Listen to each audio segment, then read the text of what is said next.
Hello my dear students. In the last lecture we studied what is sequence. After that what is arithmetic progression. Actually we revised sequence and arithmetic progression.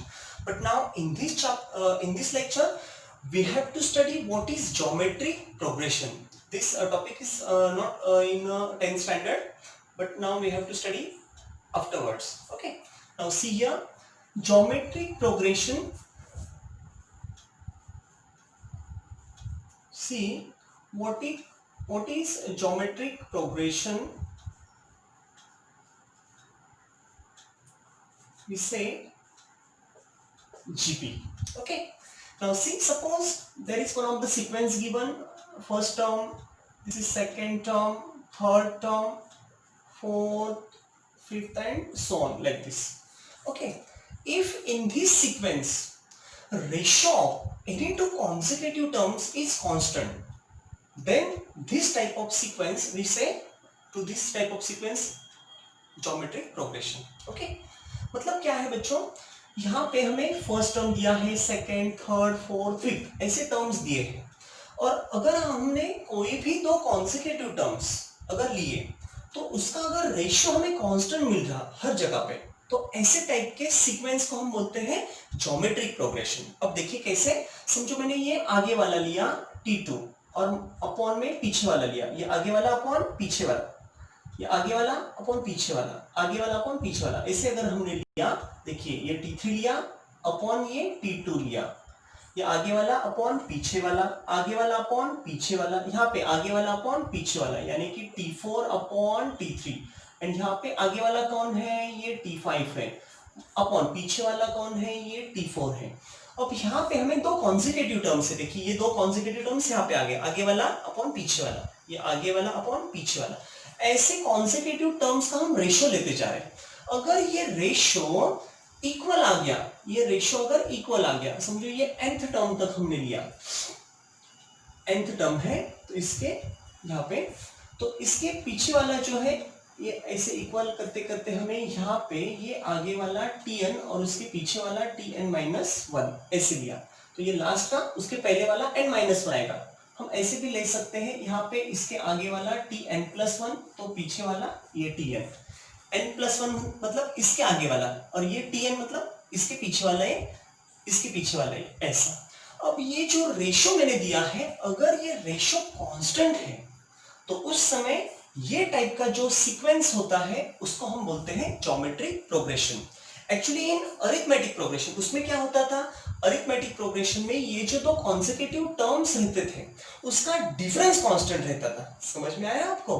देखिए ये T2 minus T1, ये जो difference आता था that was equals to T3 minus T2, that difference is equals to this T4 minus T3, that is equals to T5 minus T4, like that. okay, तो वहां पे difference constant रहता था, यहाँ पे इसका जो रेशियो आने वाला है वो रेशियो कांस्टेंट है, इसलिए हम इस प्रोग्रेशन को, इस सीक्वेंस को कहते हैं ज्योमेट्रिक प्रोग्रेशन. है समझ में? अब देखिए मैं आपको एक एग्जांपल दे रहा हूं यहाँ पे, उससे आपको और ठीक से समझ में आएगा. समझो यहाँ पे मैंने 5 लिया है, फर्स्ट टर्म में यहाँ पे T1, ये मैं 5 लेगा, और समझो हम आगे के टर्म्स लेते जा रहे हैं, तो यहाँ पे T2 हो गया, T3, ऐसे टर्म्स में आगे लेते जा रहा, तो समझो T1 क्या है, 5 है. अब इस T1 को मैं किसी कांस्टेंट नंबर से, नॉन जीरो नंबर से अगर मैं मल्टीप्लाई करते जा रहा, तो समझो मैंने 2 लिया, ये कितना आ गया, 5 2 जा 10. अब इस 10 को देखिए, ये 5 लिया, उसको 2 से मल्टीप्लाई किया, मुझे ये मिला. इस नंबर को मैं वापस 2 से मल्टीप्लाई कर रहा, मुझे 20 मिला. उसके बाद देखिए ये नंबर ऑफ टर्म्स मुझे मिलते जा रहे हैं ऐसे. अब देखिए ये जो आ गया, इसको मैं ये T3, इसको मैं 2 से मल्टीप्लाई करते गया, मुझे 40 मिला. ये 40 मैंने इधर लिया, उसको मैंने 2 से मल्टीप्लाई किया, 80 मिला. इसी 80 को, मतलब ये T5 को, 80 को मैंने 2 से मल्टीप्लाई किया तो मुझे 160 मिल गया, और ऐसे हमें आगे के टर्म्स मिलते जाएंगे. अब ये जो है देखिए, ये 5 है, 5 को हमने 2 से मल्टीप्लाई किया, आगे का मिला, उसको हमने 2 से मल्टीप्लाई किया, ये मिला, उसको अगेन 2 से मल्टीप्लाई किया, आगे वाला मिला. ऐसे मिलते मिलते हम 2 से मल्टीप्लाई करते आगे वाले हमें नंबर मिलते जा रहे.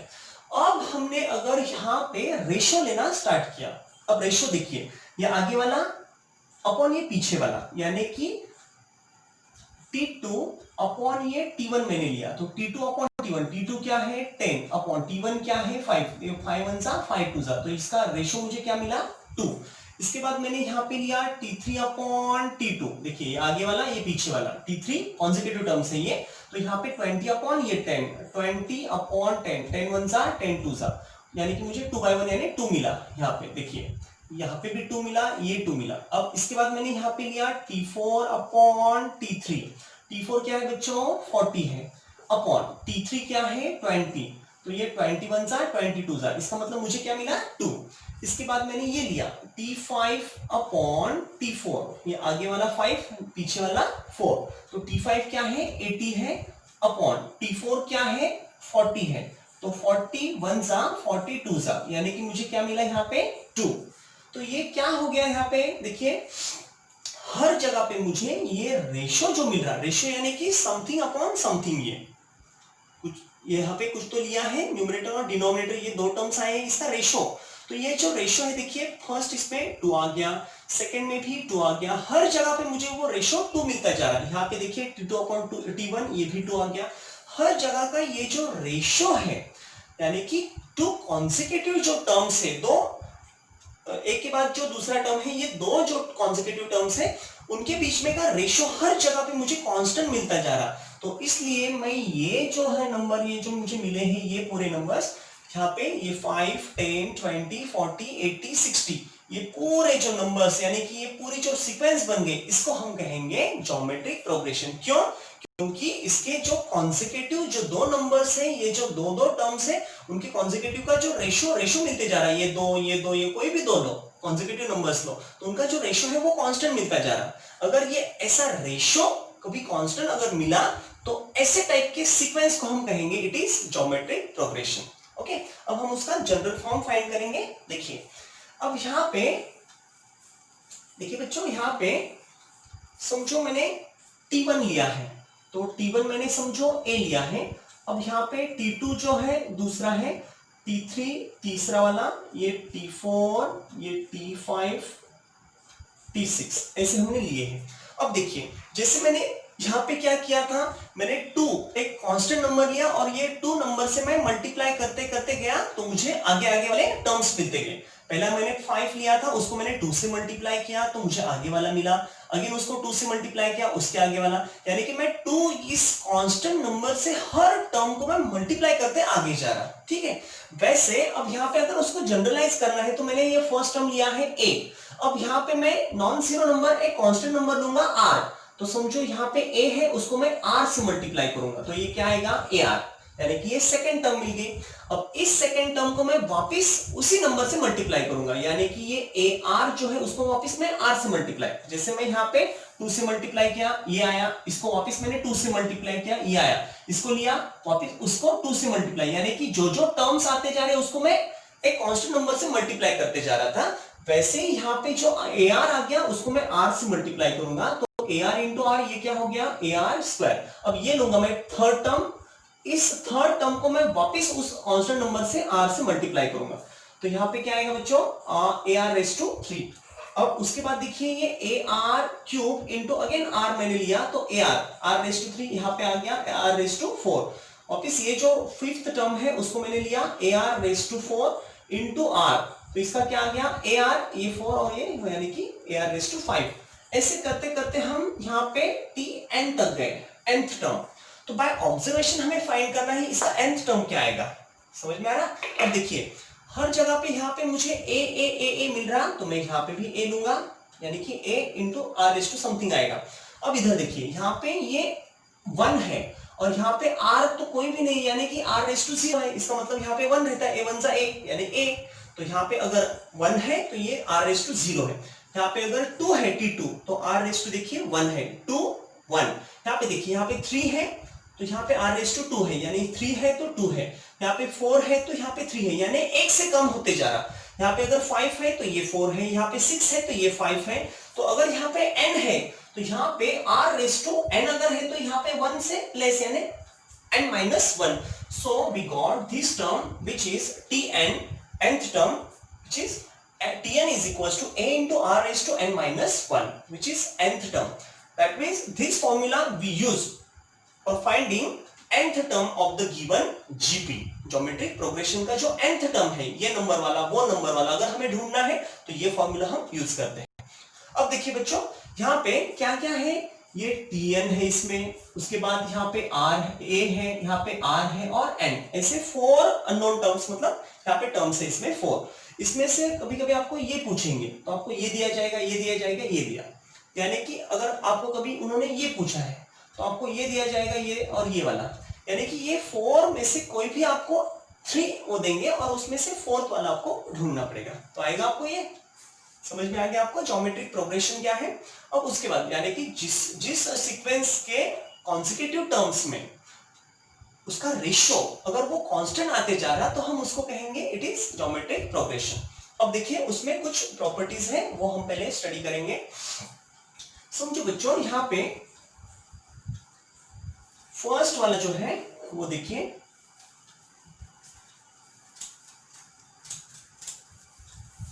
समझो हमें यहाँ पे T1 है, ये T1, ये T2, ये T3, ये T4 and so on up to Tn। समझो this sequence is one of the GP. ये जो सीक्वेंस दी है ये क्या है, एक जीपी है, ज्योमेट्रिक प्रोग्रेशन है।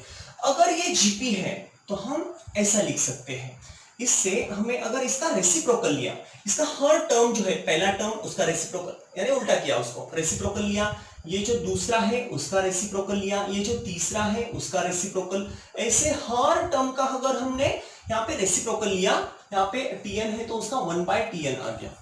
तो अगर if this given sequence is GP, then when we reciprocate, when we take reciprocal of each term of this sequence like this, then this resulting sequence is also GP। मतलब अगर ये GP है, geometric progression है, तो उसके हर term को अगर हमने रेसिप्रोकल किया, उसका रेसिप्रोकल लिया, तो ये जो न्यू सीक्वेंस आ गया ये भी क्या रहेगा, GP रहेगा। आया समझ में? समझो नेक्स्ट। अब देखिए दूसरा और प्रॉपर्टी देखिए, suppose there is number, one of the number is k which is constant which is not equals to 0। अगर ये नॉन जीरो नंबर लिया, k कांस्टेंट लिया, और इस k से अगर हम हर टर्म को मल्टीप्लाई करते जा रहे, समझो ये पहला टर्म है T1, उसको मैंने k से मल्टीप्लाई किया तो क्या आएगा, new term k times T1।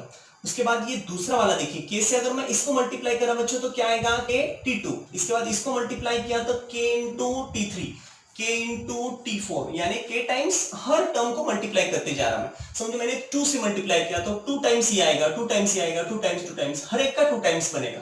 तो यहाँ पे अगर k से मल्टीप्लाई तो k टाइम्स ये आ रहे, तो लास्ट का क्या आएगा, k टाइम्स, देखिए k टाइम्स क्या है, Tn, यानी nth टर्म को k से मल्टीप्लाई करके ये बना, यानी कि ये k टाइम्स पूरी सीक्वेंस आगे कंटिन्यू हो गई। तो ये जो न्यू सीक्वेंस है जिसको हमने नॉन जीरो कांस्टेंट नंबर से मल्टीप्लाई किया है, तो मल्टीप्लाई हर टर्म को सेम नंबर से मल्टीप्लाई किया, तो ये जो न्यू सीक्वेंस बन गया, उसको भी अगर ये जीपी में है तो ये भी जीपी में यानी ज्योमेट्रिक प्रोग्रेशन में है। आया समझ में? अब देखिए नेक्स्ट वाला, सपोज ये अगर जीपी है तो इसका ये फर्स्ट टर्म मैंने लिया और इसका समझो मैंने स्क्वायर किया या समझो क्यूब किया, यहाँ पे दूसरा वाला लिया मैंने T2, उसका भी क्यूब किया, तीसरा वाला लिया T3, उसका भी क्यूब किया, T4 लिया, उसका क्यूब किया, हर एक का मैं क्यूब करते जा रहा यहाँ पे, और लास्ट का जो nth टर्म है उसका भी मैंने क्यूब किया, यानी कि मैंने रेस टू पावर कुछ तो लिया, मैंने रेस टू 3 लिया, रेस टू 3 लिया, रेस टू 3 लिया, हर एक का मैं क्यूब करते गया, लास्ट का भी मैंने क्यूब किया। तो उस समय अगर ये जीपी है तो उससे जो बना हुआ ये क्यूब हर टर्म का जो क्यूब बन गया ये भी जीपी है। This is also, this resulting sequence is also GP, geometric progression. तो ये आपको मैंने समझने के लिए बताया, लेकिन क्यूब के बदले हम यहाँ पे raise to 2, raise to 3, raise to 100 कुछ भी ले सकते हैं। तो समझो मैं आपको समझने के लिए मैं जनरल उसको कर रहा, तो यहाँ पे जनरलाइज किया मैंने, nth टर्म लिया तो t raise to nth power लिया मैंने, ये nth पावर लिया या r पावर लो, कुछ भी ले सकते हैं आप, nth लो, rth पावर लो। तो समझो मैंने t1 raise to n, t2 raise to n, t3 raise to n, t4 raise to n, ऐसे करते करते लास्ट का जो tn है उसका raise to n, nth power लिया मैंने। तो ये जो पावर्स आ रहे इसका n पावर nth n ऐसे n पावर लिया मैंने, तो ये जो n पावर जो मैं ले रहा है यहाँ पे, तो हर एक का, या r लिया तो r r r यहाँ पे हर जगह पे आएगा। अगर मैंने 5 5 लिया तो t1 raise to 5, t2 raise to 5, हर एक का 5 मतलब 5 आएगा हर रेस टू। तो जो भी हम लेंगे यहाँ पे जो पावर लेंगे वो अगर हर एक का पावर हमने लिया लास्ट तक, तो ये जो रिजल्टिंग इसका जो सीक्वेंस आएगा, this will also geometric progression. है समझ में? तो पहले इसमें हमने क्या देखा, अगर रेसिप्रोकल्स किए सबके तो वो भी जीपी रहेगा। अगर किसी constant number, non zero constant number से अगर हमने मल्टीप्लाई किया तो पूरी जो सीक्वेंस न्यू बन गई, वो भी जीपी है। और यहाँ पे हर टर्म का हमने सेम पावर लिया, इसका जो है सभी का वही पावर लिया, तो ये जो न्यू टर्म्स आ गए, ये जो न्यू सीक्वेंस बन गई, वो भी जीपी रहेगी। अब इसके हम देखो बच्चों, अभी हम क्या करें, शुरू में आपको लगेगा कि हम बहुत इजी लेवल के क्वेश्चन ले रहे हैं, वैसा नहीं है। इसके हर लेवल पे हम जाने वाले, इसका लास्ट हार्ड लेवल भी हम लेने वाले, लेकिन शुरू में आपको थोड़ा सा मतलब ये जो कॉन्सेप्चुअल पार्ट है ये समझने के लिए थोड़े हम इजी लेवल के क्वेश्चन लेंगे एक्सरसाइज के, वैसे हम उसका लेवल बढ़ाते जाएंगे और आपको डिफिकल्ट लेवल तक भी लेके जाएंगे। ठीक है, तो अब हम उसका एक्सरसाइज नंबर 2.1 के कुछ क्वेश्चन लेने वाले हैं। तो देखिए, अब देखिए बच्चों, ये जो है यहाँ पे if r is equals to 1/3 and a is equals to 9, find t7। हमें ये t7 यानी सेवेंथ टर्म हमें फाइंड करना है। ओके, अब देखिए इसको कैसे करेंगे हम, ये फर्स्ट वाला क्वेश्चन लेंगे हम। यहाँ पे देखिए हमें क्या दिया है, फाइंड t7 यानी कि हमें nth टर्म यानी सेवेंथ टर्म निकालना है। तो हमारा फॉर्मूला क्या है बच्चों, tn is equals to a into r raised to n minus 1, ये फॉर्मूला है। अब इसमें हम वैल्यू सब्स्टिट्यूट करेंगे। देखिए t7, अगर यहाँ पे 7 है तो n के बदले हम 7 सब्स्टिट्यूट करेंगे। यहाँ पे a इंटू a क्या दिया है 9, तो ये 9 into r raise to r क्या दिया है 1/3, take this 1/3 raise to n minus 1, but n क्या है 7, तो ये 7 minus 1 यानी कि 6 आएगा यहाँ पे। अब देखिए इसको, ये 9 को हम 3 स्क्वायर ऐसे भी लिख सकते हैं, इंटू ये 1/3 जो है, देखिए ये 1/3 और यहाँ पे 7 minus 1 यानी 6 आएगा। तो इसका क्या हो गया, देखिए ये 3 स्क्वायर इंटू यहाँ पे 1/6, 1 एनी पावर जो रहेगा उसका क्या आएगा वैल्यू 1 का कितना भी पावर लिया तो 1 ही रहेगा। और नीचे देखिए 3/6, मैं इसको 3/6 यहाँ पे लिखता। अब ये 2 और यहाँ पे सी, ये 2 और यहाँ के 6 अगर कैंसिल हो गए तो कितने रहेंगे यहाँ पे 3/4। समझ में आ रहा है कि आपको, देखिए ये 2 है, यहाँ पे 6 है, तो इसमें से 2 कैंसिल हो जाएंगे तो 4 रहेंगे। तो ये क्या है, 3 का 4th पावर क्या आएगा 1/3, 9 9 3 27, 27 3 81। तो यहाँ पे 4th पावर क्या 27 और 27 3 यानी कि 81। तो इसका ये सेवेंथ टर्म जो आ गया वो हो गया t7 that is equals to 1/81। Okay, now see the next question, this is fourth one. अब ये आपको आना चाहिए। देखिए बच्चों, यहाँ पे क्या दिया है, a is equals to 2/3 दिया है, उसके बाद यहाँ पे t6 टर्म दी है, t6 is equals to 162 दिया है। उसके बाद फाइंड r, हमें r फाइंड करना है, यानी कि कॉमन रेशियो जो है वो फाइंड करना है। अब देखिए रेशियो कैसे मिलेगा, हमें रेशियो फाइंड करने के लिए हमें क्या करना पड़ेगा। देखिए बच्चों, जो ऐसे हमने जो यहाँ पे किया था वही उसी तरीके से यहाँ पे जाना है। तो ये t6, पहले तो हमारा tn इज इक्वल टू क्या है a into r raise to n minus 1। अब यहाँ पे कौन सा है 6th टर्म, तो ये t6 is equal to a into, अब a क्या है, यहाँ पे जो a की वैल्यू है वो सब्स्टिट्यूट करेंगे हम। a इज इक्वल टू क्या है 2/3 है, इंटू ये r जो है r रेशियो, वही तो हमें ढूंढना है, ये r वैसे रहेगा रेस टू n माइनस 1, लेकिन n की वैल्यू यहाँ पे 6 है। देखिए ना n क्या है tn 6, तो यहाँ पे n माइनस 1 जो है, यहाँ पे ये जो 6 आया है n के बदले, तो ये 6 माइनस 1, तो 6 माइनस 1 कितना आएगा 5 आएगा। तो t6 की वैल्यू यहाँ पे सब्स्टिट्यूट करो, ये 162, ये 162 इज इक्वल्स टू 2/3 इंटू ये r रेस टू, ये कितना आएगा 6 माइनस 1 5, यानी r रेस टू 5 आ गया। अब ये जो दोनों है उनको इधर लेके आओ, देखिए ये 162 इंटू ये 3 ऊपर जाएगा 2 नीचे आएगा, यानी कि इसका रेसिप्रोकल होगा इधर आने के बाद। तो 3/2 हो गया, और यहाँ पे r रेस टू 5। अब ये 2 से हम डिवाइड करेंगे तो ये 2 8 जा 2 1 जा। अब इसको ठीक से देखिए, ऑब्जर्व करिए क्या है ये। देखो बच्चों, ये 3 का पावर है, 3 का पावर 4th पावर, ये 3/4 और यहाँ पे 3/1, यानी कि 3:4 3:1, यानी इसका एडिशन किया तो 3:5 हो गया, यानी कि यहाँ पे r/5 इज इक्वल टू 3:5 हो गया। आया समझ में आपको? 3:5। अब हम इसका अगर दोनों साइड से देखिए, इसका भी r/5 है, इसका r/5 है, तो अगर हम दोनों के फिफ्थ रूट लेंगे तो हमें सीधा r इज इक्वल टू ये 3 मिल जाएगा, which is the required answer. तो हमें कॉमन रेशियो जो था वो क्या मिल गया? r is equal to 3। आया समझ में? अब देखिए बच्चों, नेक्स्ट वाला सेकंड भी हो गया, अब ये थर्ड वाला क्वेश्चन हम लेंगे, तो जल्दी जल्दी कॉपी करते चलो।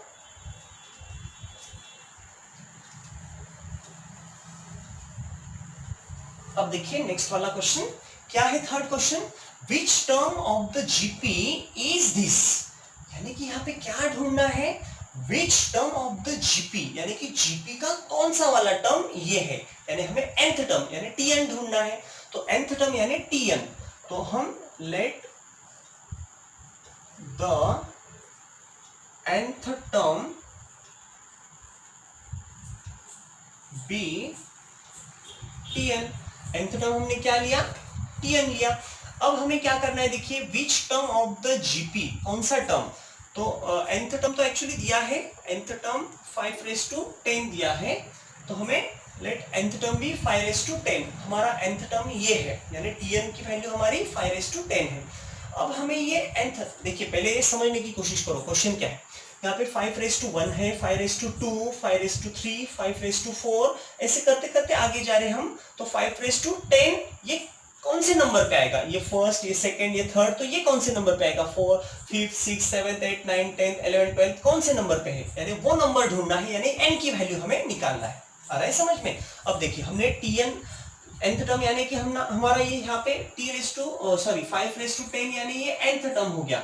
तो हम यहाँ पे हमारा फॉर्मूला क्या है? tn is equal to a into r/n-1। अब हम nth टर्म हमने क्या लिया है? 5/10, तो ये nth टर्म लेंगे 5/10 is equal to a into, अब a, अब यहाँ पे a देखिए कौन सा है, हमारा ये क्वेश्चन चल रहा है बच्चों, किसी को कंफ्यूजन ना हो, तो यहाँ का a जो है, a क्या है बच्चों? 5, ये 5 मैंने लिया इंटू, अब r यानी कि कॉमन रेशियो। अब यहाँ पे रेशियो देखिए क्या है, ये आगे वाला अपॉन पीछे वाला, यानी 25/5, तो 5 5 25। देखिए तो ये 25/5 ये आ गया। यहाँ पे दो कॉन्सेक्यूटिव टर्म्स यहाँ पे लेके देखो, 125/25, ऐसे करते गए तो आपको समझ में आएगा इसका 5 है, 5 1 5 5, यानी कि कॉमन रेशियो जो है ये 5 है। तो ये 5/n-1, लेकिन n की तो वैल्यू हमें ढूंढना है, तो n-1 एज इट इज रहेगा। अब देखो बच्चों, यहाँ पे 5/10 है इज इक्वल टू, ये 5 कुछ भी नहीं, मतलब यहाँ पे 1 है, यहाँ पे 5 क्या है? n-1। तो लॉज ऑफ इंडाइसिस अगर हमने यूज किए तो ये +1 इसमें ऐड हो जाएगा। देखिए 5 ये इसमें प्लस हो जाएगा, यानी कि 5 ये n-1 और ये उसमें प्लस हो जाएगा +1, ये +1 -1 कैंसिल होके क्या रहेगा? 5/10। देखिए 5/10 and that is equal to 5 only n, 5/n रह गया।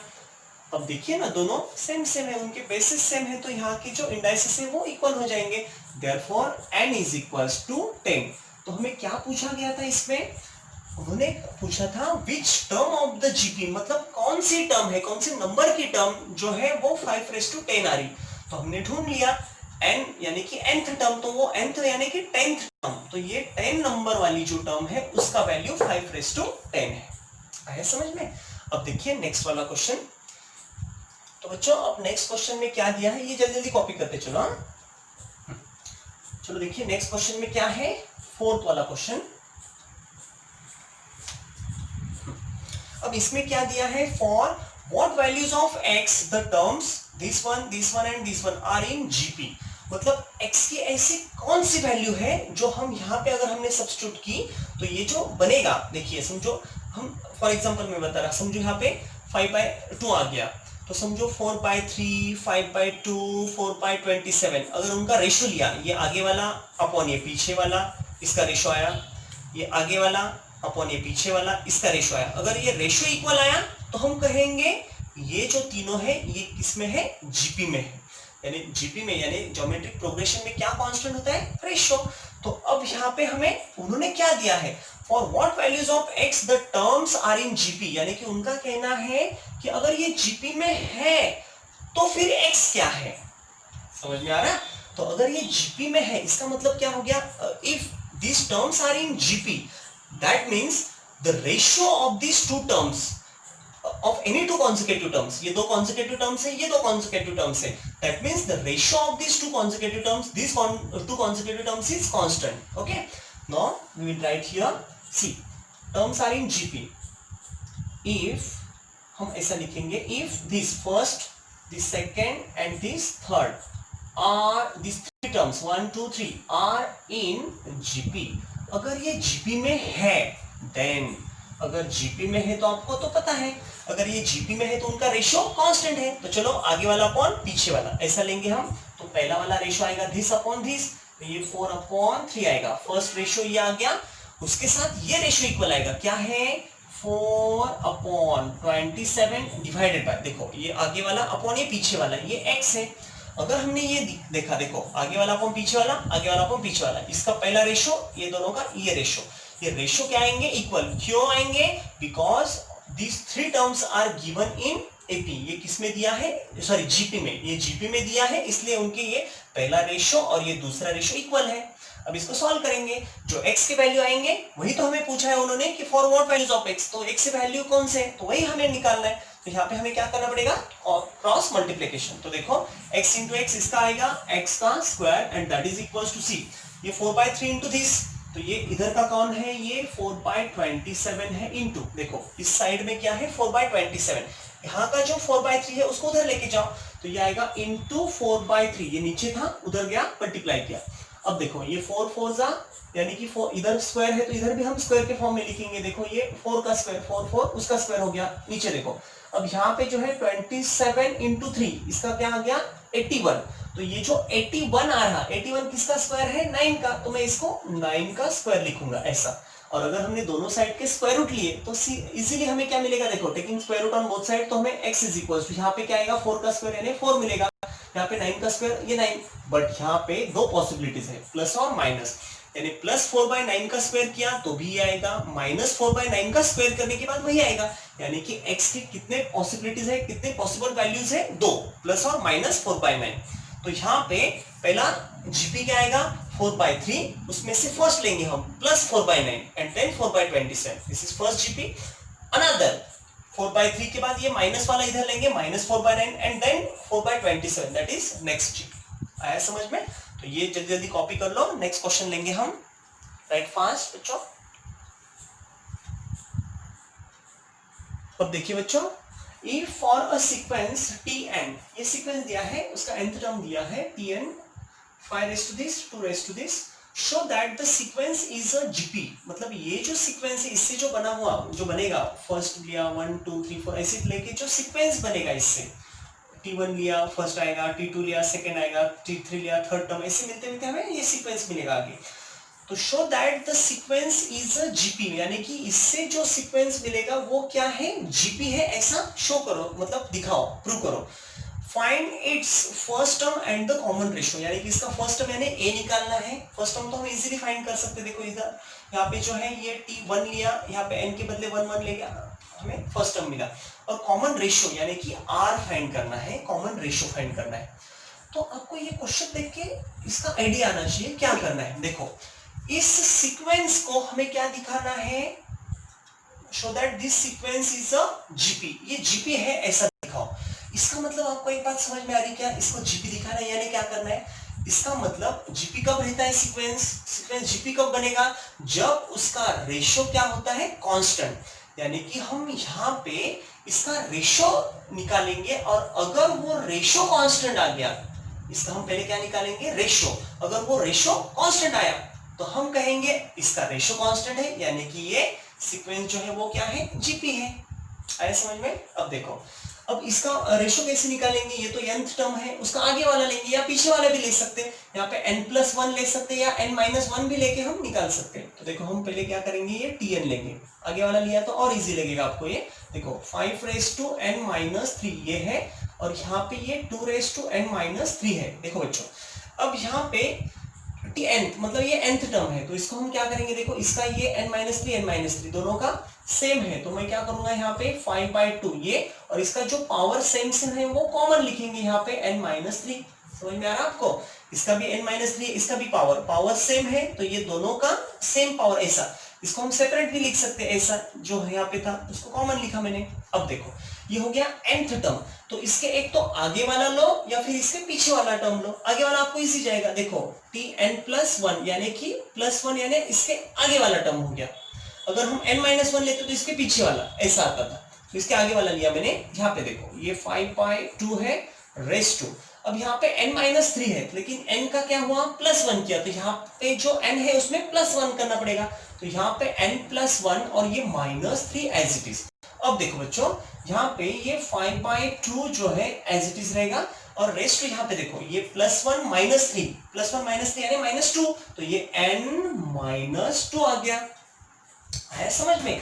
यानी हमें यहाँ पे क्या क्या मिला, हमें tn मिला है, nth टर्म दिया है, और इसके आगे वाला टर्म मिला है, तो ये आगे वाला अपॉन ये पीछे वाला हमारा रूल है, आगे वाला अपॉन पीछे वाला किया तो रेशियो मिलता है, तो हम यहाँ पे देखेंगे देयरफॉर R इज इक्वल, देखो रेशियो हम निकाल रहे हैं, तो आगे वाला कौन है यहाँ पे tn+1, ये आगे वाला अपॉन ये पीछे वाला क्या है tn। चलो आगे वाले का वैल्यू सब्स्टिट्यूट करो, आगे वाला कौन है 5/2, ये 5/2 रेस टू ये क्या है n-2 अपॉन ये आगे वाला हो गया। अब पीछे वाला ये देखो tn, ये पीछे वाला क्या है 5/2 एंड रेस टू ये पावर क्या है n-3 है।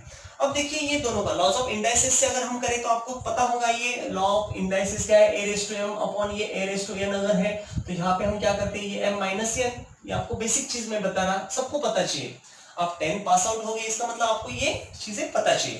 तो देखो इसका a to this, तो ये कॉमन हम यहाँ पे a लेते हैं, दोनों का कॉमन, और ये दोनों का जो है ये m और n इसका सबट्रैक्शन लेते हैं। ओके, तो यहाँ पे क्या आएगा, देखो ये दोनों में से कॉमन क्या आएगा 5/2 ये हो गया, और इसका जो ऊपर का है देखो ये वाला माइनस ये वाला इधर जाएगा, तो यहाँ पे क्या है n-2, और ये जो है ऊपर गया तो क्या आएगा -n, और ये देखो इसका साइन चेंज होगा, ये माइनस होगा तो ये माइनस और ये प्लस, यहाँ पे +3 आएगा।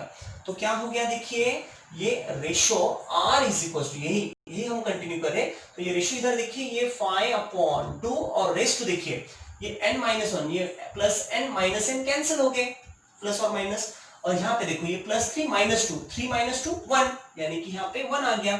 इसका मतलब R is equal to 5/2 raise to 1 यानी कि 5/2 है। अरे ये तो कांस्टेंट नंबर आ गया, विच इज कांस्टेंट, हम यहाँ पे लिखेंगे विच इज कांस्टेंट, यानी कि हम जो रेशो ढूंढ रहे थे आगे वाला टर्म अपॉन पीछे वाला टर्म, ऐसा जो हमने करके जो रेशो निकाला वो जो रेशो है वो तो कांस्टेंट नंबर है।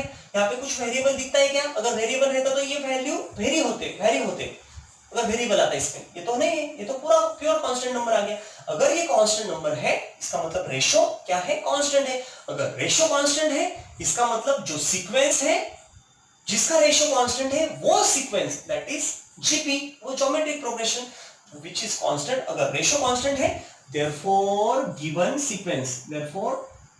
sequence ऐसा कहेंगे हम, देखिए therefore given sequence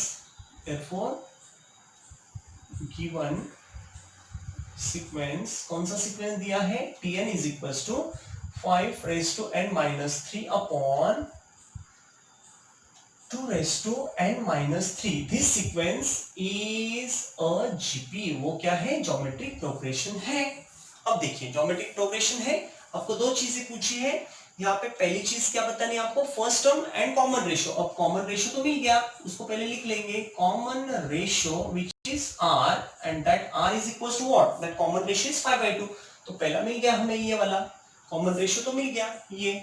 अब हमें क्या निकालना है फर्स्ट टर्म, चलो फर्स्ट टर्म निकालने के लिए फर्स्ट टर्म ये जनरल टर्म हम लेंगे और उसमें 1 वैल्यू सब्स्टिट्यूट करेंगे। ये जनरल टर्म क्या है tn, तो tn n का मतलब यहाँ पे फर्स्ट यानी 1, अब इज इक्वल देखो 5^2, ये 5^n-3, n क्या है 1 माइनस ये 3 अपॉन दिस 2^2 क्या है n-3, n क्या है 1 -3। अब देखो इसका क्या आएगा 5^, ये t1, 5^1 -3 क्या आ गया 5^1 -3 का क्या आएगा -2, और यहाँ पे अपॉन 2 रेस टू, ये 1 माइनस 3 क्या आ गया, ये भी -2।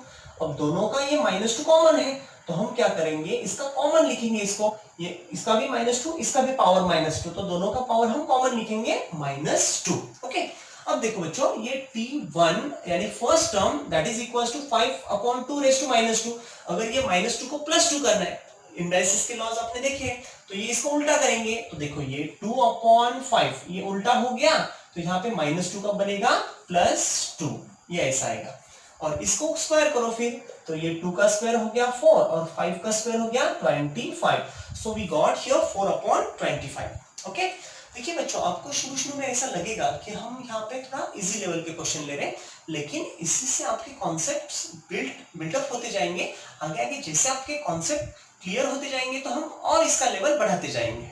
ओके, तो चलो ये पूरा कॉपी कर लो, और यहाँ पे जो एक्सरसाइज नंबर 2.1 है वो आप सॉल्व करना शुरू करो। अगर कुछ डाउट आए तो मुझे कॉल करके आप पूछ सकते हैं। ओके, चलो आगे का जो है हम नेक्स्ट लेक्चर में देखेंगे। Thank you students.